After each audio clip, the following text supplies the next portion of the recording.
Yet another passenger plane has gone down, this time in Taiwan, and this time stormy weather may have played a role. Even as we mourn the passengers on the plane that was shot down, tonight we are hearing from survivors of this plane in Taiwan. Survivors who somehow managed to walk away alive. ABC's David Curley, who covers aviation for us, has the very latest on their stories.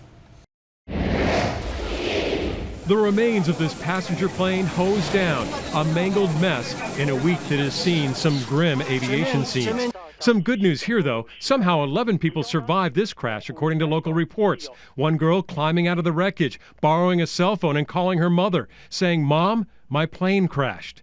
Still, 47 others were trapped inside and killed. Relatives learning the news at the airport. The aircraft, an ATR-72, is a twin turboprop, which can carry up to 74 passengers. It was flown by Taiwan's TransAsia Airways. Why did it go down? The falling rain you see in these pictures was much heavier and may have contributed to the crash into some buildings.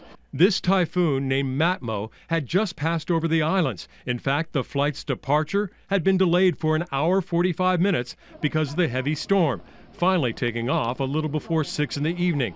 But just a little more than an hour later, the twin prop plane attempted to land at the Penghu Islands. The first landing, with the plane just 300 feet above the runway, aborted by the pilot.